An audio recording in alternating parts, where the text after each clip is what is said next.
Hello, everyone, and welcome to the next StuyEats interview. I am Nicholas Martin, and I am joined today by two very special guests. One is a Stuyvesant student herself, Sophia Lin. Would you like to introduce yourself, Sophia? Hi guys, my name is Sophia and I'm a junior at Stuyve. And we also have another guest from all the way in Iowa, San Thang, and he is going to be a freshman at Central College in Iowa. Would you like to introduce yourself? Yeah, sure thing. Thank you. Hi guys, I am in Iowa. I graduated this year, even with this COVID thing going on, and I'm going to be attending Central. And I studied abroad in Spain with Sophia. Yeah, tell us a little bit about yourselves. What do you guys like to do? Sophia, I know besides being in that Spain summer abroad program, you also have a Spanish club at your school, right? Yeah, so I help lead Spanish Meets You, which is a club outside of Stuyvesant that helps other students learn Spanish. So we have a tutoring program that is one-on-one or in groups. And we also have a pen pal program that's paired with people outside of Stuyvesant. Some people are even outside of the US. There's people from China, from other countries in Latin America, etc. That's great. And what about you, Son? What do you like to do? Extracurriculars, hobbies? So I'm very involved in sports or within my school and within my community. I like to help out my community and build my community. And sports-wise, I'm involved in football, wrestling, and track. So I'm very active throughout the whole school year. I like to keep myself busy. I don't want to slack off, because if I slack off, then I tend to be more lazy, and not just in school, but just on myself too. And I wake up early in the morning daily to keep myself in fit, or keep myself in good shape or healthy. And I really watch what I eat. But some things I love to do are I like to go fishing, liking outside, just spending time in nature, just in peace and really quiet. That's what I like to do. That's awesome. How's quarantine been for both of you? What have you been doing? How have you been occupying your time? What's the experience like? So I have a chemistry program that I do basically every day, but more food related. Like a lot of people, I try to cook a lot more, but I'm not really good in the kitchen. So, there's bound to be some failures, but I try. Okay, quarantine for me, I guess it's really been just getting closer with the family, and because I've been so busy with school and everything that was going on. So quarantine has been with getting to know family better and getting closer, having a better relationship with them, I guess, in a way. And I've been trying to cook food too, and it's been rough. But like Sophia said, what is life without failures? That's how we learn. And I've learned a lot from making so much mistakes, and I learned more about how to cook some things traditionally and culturally from my own culture. And I had a class going on for about 3 weeks. It was a college course, intensive writing. It was a semester worth of work crammed into 15 days, so it was really rough, but it kept me busy during quarantine.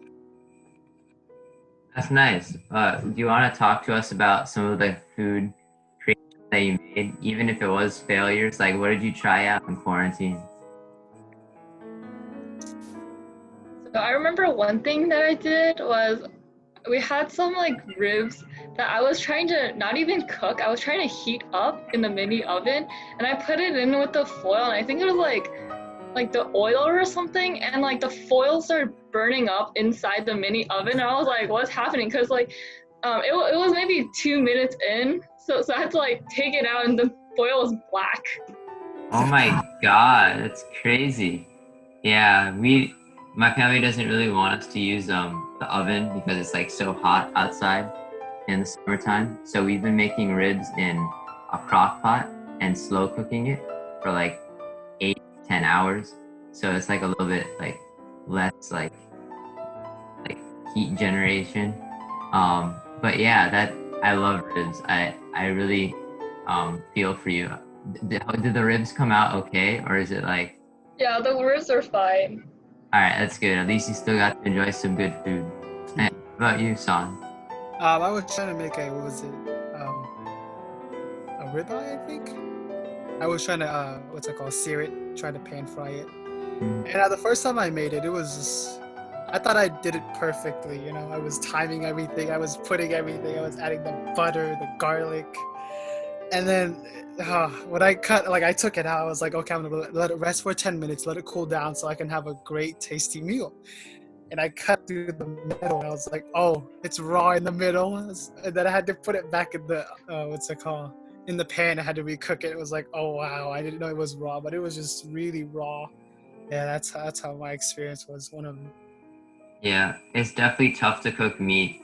Um, Definitely like steak is very annoying, I find, especially if it's like a really thick cut, because like you never really know and like also like sometimes steaks are just like cut unevenly, so it's like super thin on one side and the other side is like really nastily thick. So like you just kind of get it like uneven cooking and then it's just like all messed up. I really hate that. But I love steak too. I love rare steak, honestly. So like hopefully you didn't have to cook it for too much longer.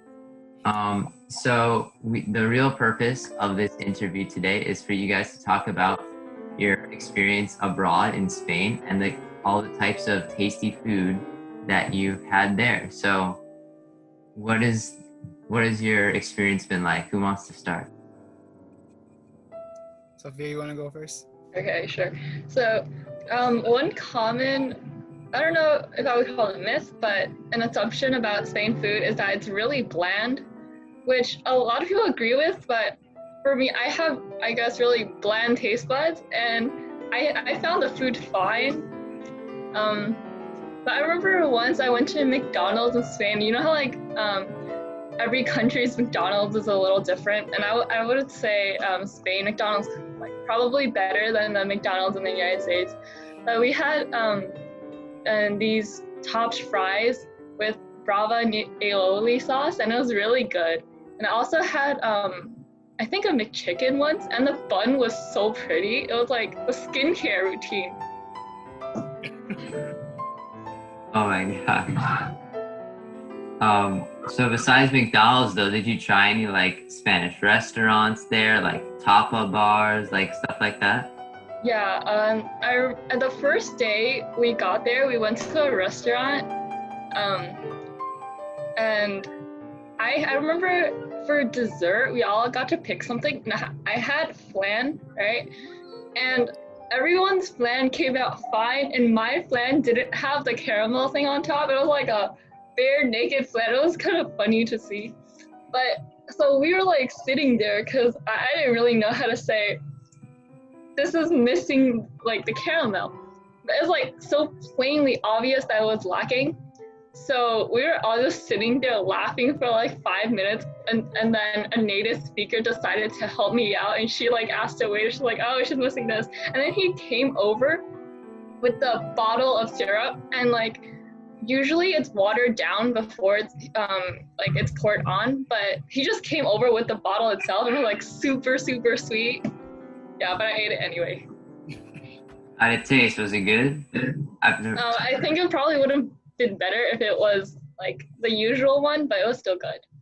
Yeah, I've never had it, but I just love the way it looks and everything. Like I really want to try it. What about you, San? What are some experiences you've had? Oh yeah, of course. I want to talk about with Sophia and her flan. You know, I really wanted to try flan that day too. I ordered flan. They were like, "Oh, sorry, we ran out of flan." So I was like, "Oh, really? Are you serious?" And I had to grab like some sort of like fruit cup or something. It was like a mixture of a bunch of fruit. And then I saw everyone had their flan, but then our table was like last one to order, so we didn't have any more flans. And I'd say something about Spain food, like it's oh man, so much bread. Bread is like crazy out there. I can't stress enough how much bread you'll eat if you go to Spain. Like it's just morning you have bread, and then lunch bread, and the dinner is like bread. I mean, in the beginning, and their bread is not like soft bread. It's like rock hard bread. It's hard, super hard. And Like rolls. olive oil, a lot of olive oil. It's like Yeah. that in Italy too. But, Definitely, they have bread with like every meal. yeah. Guys, did you enjoy it though, or was it just like too much bread for you? In the beginning, I was like, "What the heck, dude?" When we were at the hotel, I took the bread. I was like, "Oh, it's a bread. It's gonna be soft." And I knocked. It was like It was like knocking on a rock. I was like, "Wow, is this really bread? Like, is this edible? Is it just like there for like show?" And then some guys, like, I try to peel it off. I try to bite it. I hated it in the beginning. I was like, "Wow, this bread is terrible. I don't like it." It's like, why is there so many bread? I was complaining about how much bread there was and how much bread they ate. But and then what's it called? I like, as time went on, I started eating more bread, and I was like, wow, this bread is really good. And that at the end of the day, I mean, like before we left, I was like, I don't know, I was eating so much bread, and I loved bread because I was in Spain. So now would you say that you like the bread in Spain better than the bread in the United States? I would say, yeah, I agree. Really? Yeah. I remember the last day before we, like the last day at the hotel, I tried to get some bread and like put in my bag, but like the program leaders didn't let me leave to the supermarket, so I couldn't get any. Oh man, that's like when you try to like steal all those little like shampoos from the hotel, but instead you're like, nah, I'm just gonna take the bread. Like that's all I care about. But also when we were there was like this bowl of candy at the hotel. It was supposedly a really high-end hotel. But so we basically took the whole entire bowl, and I still have one like in my drawer. Oh really? What kind of candy was it? Was it like the wrapping? It had the hotel's logo and everything, and then inside it was like a mixture of flavors. There was like Coca-Cola, lemon, and other ones. Wow, nice. Really good. It's really good. What else have you had in Spain? Like, I know there's a lot of like dishes like gazpacho and like stuff like that. Did you try anything like that? Anything cultural? The first time I got there, I think my host mom cooked us what's it called? It was chicken with rice, and I loved it. I honestly, I loved the food. I loved Spain. It was like an amazing experience, I'd say. But I love what she made. Everything that she made, I loved. But except like when she would give us lunch, it was kind of, I would say, bland. But like, I guess it was some sort of traditional food, or she was trying to not traditional. She was trying to make it so like we felt at home, if that makes sense. But the foods that she made, it was really, really good. And everything in Spain is like more organic, or like, locally grown. So it tastes a lot better than like the food that we have here, I'd say, with a lot of GMOs. What about you, Sophia? I agree with what San said about the host mom thing. My host mom did the same. Like for lunch, she always packed us sandwiches, like different kinds. So it was always a sandwich. But she also sometimes she brought us this thing called fruit juice. No, not fruit juice. Fruit milk. It was really, really good. Yeah, it's called like leche de fruta or something. But for dinner, she did like cook the traditional stuff, and sometimes my host dad cooked also, and it was really good. Yeah. What are some examples of like traditional dinners that you guys had? We had eggs for dinner. Really? Like toasted eggs. That was my dinner one time. Wait, when was your dinner? Like at 9 or like 10. Yeah, talk to us about that. I know there's like a different kind of timeline for how Spaniards eat their food. Would you like to talk to us about that? So in the morning, I usually woke up at 8-ish, and I had to be at the station around 8:20, 8:30. So sometimes I had breakfast, sometimes I didn't, just because I didn't know where everything was. Like if the cereal box was empty, like I didn't know where else to get food. For lunch, we had it at the school, so it was at 12:30, which is pretty regular for Americans as well. But for dinner, it was really late. Mine was at 10:30 p.m. I think it's because like the sun sets really late in Spain. Like I remember 9 o'clock, it was still bright outside. So like by 10-ish, it would be fully dark. Yeah. Okay. My dinner was around like I think the same time around you. I think it's at like 10.